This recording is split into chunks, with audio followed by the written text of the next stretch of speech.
Welcome to Step Up Academy. I am doctor Ananya Dikshit, your biology educator, और हम बात कर रहे थे लाइफ प्रोसेसेस की। और इस वीडियो में हम बात करने वाले हैं exchange of gases in animals. हमने रेस्पिरेशन देख लिया, ह्यूमन रेस्पिरेटरी सिस्टम देख लिया। अब भैया हम पार्शियलिटी बिल्कुल भी नहीं करेंगे, बाकी जो एनिमल्स है उनमें कैसे गैसियस एक्सचेंज हो रहा है उसके बारे में देखेंगे। ओके, तो हम स्टार्ट करते हैं। Animals have involved different organs for the uptake of oxygen from the environment and for getting rid of the carbon dioxide produced in the body during respiration. Okay? Animals जो हैं उनके पास अलग अलग type के organs हैं जो क्या करते हैं, ऑक्सीजन को एनवायरनमेंट से लेते हैं और कार्बन डाइऑक्साइड को एनवायरनमेंट में रिलीज कर देते हैं। These constitute the respiratory system of an organism, और इसी को हम क्या बोलते हैं, respiratory system. For efficient gaseous exchange, respiratory surface should be, अब जो gaseous exchange अच्छे से हो, efficiently हो, तो उसके लिए जो respiratory organ है वो कैसे होने चाहिए, वो होने चाहिए thin walled। कैसे होनी चाहिए, उनकी जो दीवारें हैं, उनकी जो वॉल्स हैं वो पतली होनी चाहिए, थिन होनी चाहिए, क्योंकि सब्सटेंसेस के मटेरियल जब होगा, जब वॉल्स कैसी होंगी, थिन होगी। थिक होगा तो ऑब्वियस सी बात है कि थोड़ा डिफिकल्टी आएगी, इसलिए वॉल्स कैसी होनी चाहिए, थिन होनी चाहिए। Moist to speed up diffusion, अब ये जो रेस्पिरेटरी ऑर्गन है वो कैसे होना चाहिए, थोड़े से मॉइस्ट होने चाहिए ताकि ये क्या कर सके, डिफ्यूजन को बढ़ा सके, डिफ्यूजन की जो स्पीड है उसको बढ़ा सके। ओके, लार्ज सरफेस एरिया क्या होना चाहिए, लार्ज सरफेस एरिया होना चाहिए। जैसे कि हमारे पास लंग्स में क्या है, एल्वुलाई है, एल्वुलाई क्या करते हैं, सरफेस एरिया बढ़ाने के लिए हेल्प करते हैं। ओके, तो वैसे ही जो और एनिमल्स हैं उनके रेस्पिरेटरी सिस्टम कैसे होने चाहिए, ऑर्गन्स में large surface area, large area होना चाहिए ताकि गैसियस का एक्सचेंज अच्छे से हो सके। रिच इन ब्लड सप्लाई, अब जो ऑक्सीजन आ रहा है वो कहाँ जाएगा, वो तो ब्लड में ही जाएगा, तो क्या होगा, ब्लड सप्लाई बहुत ज़्यादा होनी चाहिए। ब्लड सप्लाई में भी वेसल्स, ब्लड वेसल्स बहुत सारी होनी चाहिए, तभी तो जो ऑक्सीजन एनवायरनमेंट से आ रहा है वो कहाँ पहुँचेगा, ब्लड में पहुँचेगा। ओके, इन एक्वेटिक ऑर्गेनिज्म, अब हम बात करते हैं कि जो एक्वेटिक ऑर्गेनिजम्स हैं वो कैसे गैसियस एक्सचेंज करते हैं, वो कैसे रिस्पायर करते हैं। The rate of breathing in aquatic organism is much faster than that seen in terrestrial organism. Okay? अब इसमें क्या लिखा है, जो rate of breathing है मतलब सांस लेने वाली जो प्रक्रिया है, जो प्रोसेस है, वो एक्वेटिक एनिमल्स में ज़्यादा होती है, मतलब वो जल्दी जल्दी सांस लेते हैं as compare to terrestrial. Terrestrial मतलब जो एनिमल्स लैंड में रहते हैं, लैंड पर रहते हैं। ओके, तो एक्वेटिक एनिमल्स में जो पानी में जानवर रहते हैं उनमें रेट ऑफ ब्रीदिंग मतलब सांस वो जल्दी जल्दी लेंगे एज कंपेयर टू जो लैंड पर रहते हैं, जो जमीन पर रहते हैं। ओके, ऐसा क्यों होता है वो हम देखते हैं। This happens because aquatic organism utilise oxygen dissolved in water for respiration, where the amount of dissolved in oxygen is fairly low than the amount of oxygen in the air. Okay, तो यहाँ क्या बात लिखी है, यहाँ पे ये लिखा है कि जो एक्वेटिक ऑर्गेनिज्म है, एक्वेटिक मतलब वही जो पानी में रहते हैं, वो क्या करते हैं, वो उनको ऑक्सीजन कहाँ से मिलती है, उनको ऑक्सीजन मिलती है जो भी पानी में ऑक्सीजन प्रेजेंट है उससे। जो भी ऑक्सीजन वाटर में डिसॉल्व्ड है वो उसी ऑक्सीजन को अंदर लेते हैं। ओके, तो जो ऑक्सीजन वाटर में डिसॉल्व है वो कैसी है, कम है, और जो एटमॉस्फेयर में ऑक्सीजन है वो कंपैरेटिवली थोड़ी ज़्यादा है, किससे, वाटर से।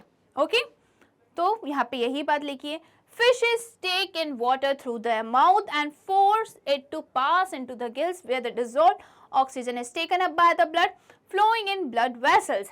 अब क्या बात करी हमने बात करी कि जो वाटर में डिसॉल्व्ड ऑक्सीजन है वही एक्वेटिक ऑर्गेनिज्म यूज करते हैं, पर जो डिसॉल्व्ड ऑक्सीजन है वो कम अमाउंट में प्रेजेंट है। ओके, ऑक्सीजन का अमाउंट पानी में कम है, इसलिए उनकी ब्रीदिंग रेट कैसी होती है, फास्टर होती है। वहीं जो एटमॉस्फेयर में है, जो एयर में ऑक्सीजन प्रेजेंट है वो ज़्यादा है, तो टेरेस्ट्रियल की जो है वो नॉर्मल ब्रीदिंग रेट होती है। ओके, अब क्या होता है कि अगर हम फिश की बात करें तो फिश क्या करते हैं, हम देखते हैं टीवी वगैरह में तो आपने देखा ही होगा कि मछली का मुंह ना हमेशा ओपन रहता है। क्यों रहता है? क्योंकि जो फिश होती है वो पानी माउथ से लेती है। ये माउथ कहाँ जाता है, सॉरी ये वाटर कहाँ जाता है, ये जाता है गिल्स में। गिल्स में वाटर में जो ऑक्सीजन प्रेजेंट है वो ब्लड स्ट्रीम में आ जाता है। ब्लड स्ट्रीम से कार्बन डाइऑक्साइड कहाँ जाता है, वाटर में, जो गिल्स में वाटर प्रेजेंट है उधर ही, और फिर ये गिल्स के थ्रू वाटर जो है वो बाहर चला जाता है कार्बन डाइऑक्साइड लेके। हम ह्यूमंस में क्या होता था कि ऑक्सीजन जो है हम इनहेल करते थे, एल्वुलाई में जो ऑक्सीजन है वो ब्लड में चला जाता था, कार्बन डाइऑक्साइड एल्वुलाई में आ जाती थी और हम एक्सहेल करते थे through our mouth. But fish में क्या होता है, फिश में ये water flows in through mouth. Water कहाँ जाता है, माउथ से अंदर जाता है, और माउथ में भी फिर कहाँ जाता है, ये गिल्स में जाता है। गिल्स कहाँ प्रेजेंट होते हैं, हेड के दोनों साइड में प्रेजेंट होते हैं फिश के। और गिल्स में जैसे ही पानी पहुंचता है, पानी से ये ऑक्सीजन लेते हैं, ऑक्सीजन ब्लड में चला जाता है, कार्बन डाइऑक्साइड ब्लड से कहाँ आ जाता है, इन्हीं गिल्स में, और गिल्स में भी कहाँ, वाटर में। ओके, फिर वाटर जो है वो गिल्स से ही बाहर चली जाती है कार्बन डाइऑक्साइड के साथ। इन टेरेस्ट्रियल ऑर्गेनिज्म, अब हम बात करते हैं ऐसे जानवर जो जमीन पर रहते हैं। Terrestrial organism use atmospheric oxygen for respiration. अब जो टेरेस्ट्रियल ऑर्गेनिजम्स हैं वो क्या, एयर में जो ऑक्सीजन प्रेजेंट है वो यूज करते हैं रेस्पिरेशन के लिए। This oxygen is absorbed by different organ in different animals. अब अलग अलग एनिमल्स के पास अलग अलग ऑर्गन्स होते हैं ऑक्सीजन को अब्सॉर्ब करने के लिए।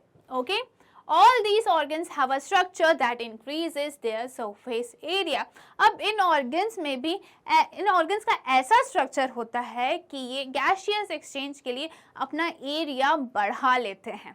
ओके, बढ़ा सकते हैं। अब हम ऐसे ही कुछ एनिमल्स के बारे में बात करते हैं कि जो अलग अलग ऑर्गन्स से रेस्पिरेशन करते हैं, रेस्पायर करते हैं। Amoeba and Planaria. अमीबा और प्लानेरिया क्या है, यूनिसेलुलर ऑर्गेनिजम्स हैं, और वो किससे रेस्पायर करते हैं, वो करते हैं सेल मेम्ब्रेन से। सेल मेम्ब्रेन जो है उसे हम प्लाज्मा मेम्ब्रेन भी कहते हैं। वो आउटर मोस्ट कवरिंग होती है, लेयर होती है किसकी, सेल की। ओके, तो ये सेल मेम्ब्रेन से गैसियस एक्सचेंज करते हैं। Earthworm and Leach.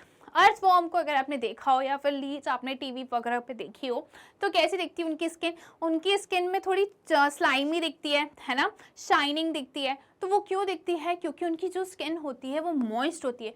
मॉइस्ट क्यों होती है, क्योंकि वो स्किन के थ्रू ही रेस्पायर करते हैं। गैसियस एक्सचेंज उनका स्किन के थ्रू होता है।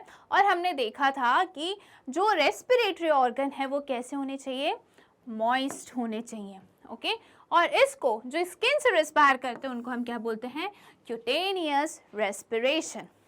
अब हम बात करते हैं फिश, प्रॉन, मसेल एंड टेडपोल की, जो कि एक एक्वेटिक एनिमल्स हैं। यहाँ पे कॉमन नहीं आना चाहिए था पर कोई बात नहीं।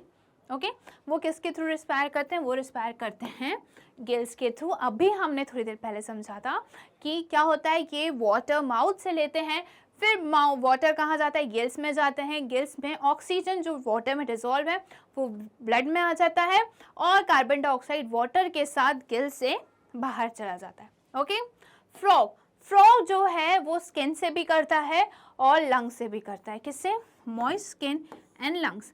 जब वो लैंड पे होता है, फ्रॉग क्या है, एम्फीबियन है, तो वो पानी और ज़मीन दोनों पे रह सकता है। तो जब वो लैंड पे रहता है तब वो लंग्स से करता है, ठीक है। और जब वो वाटर में रहता है तब वो अपनी मॉइस्ट स्किन से रेस्पिरेशन करता है, रेस्पायर करता है। Grass hopper, mosquito and house fly. जो ग्रास हॉपर है, मॉस्किटो है, हाउस फ्लाई है, वो स्पाइरकल्स के थ्रू क्या करती हैं, रेस्पायर करती हैं। अब मैं थोड़ा सा दिखा दूं कि स्पाइरकल्स क्या होते हैं। आपको यहाँ दिख रही है कैटरपिलर, कैटरपिलर में आपको ये होल्स दिख रहे हैं, है ना। तो ये क्या होते हैं, ये ओपनिंग होती है, किसी की बॉडी में ओपनिंग हो रही है और उस ओपनिंग के हेल्प से वो क्या कर रहे हैं, गैसियस एक्सचेंज कर रहे हैं, तो उसे हम बोलते हैं स्पाइरकल्स। और ये कौन कौन करता है, grass hopper, mosquito and house fly. Okay, अब हमारा जो नेक्स्ट है वो क्या है, birds, lizard and other terrestrial animals use lungs. Okay, जो बर्ड्स हैं, जो लिजर्ड्स हैं, उनके पास क्या है, लंग्स हैं, और वो लंग्स के हेल्प से ही गैसियस एक्सचेंज उनमें होता है। तो यहाँ पे जो है हमारा exchange of gases in animals होता है कंप्लीट, पूरा रेस्पिरेशन हमारा कंप्लीट हो जाता है यहाँ पे। ऐसे और वीडियोस देखने के लिए आज ही स्टेप अप एकेडमी को सब्सक्राइब करिए, जहाँ पे आपको मिलते हैं केजी से लेकर 12 तक के सारे सब्जेक्ट्स के सारे वीडियोस फ्री, साथ ही साथ नीट, जेई, CUET की भी प्रिपरेशंस होती हैं। Thank you.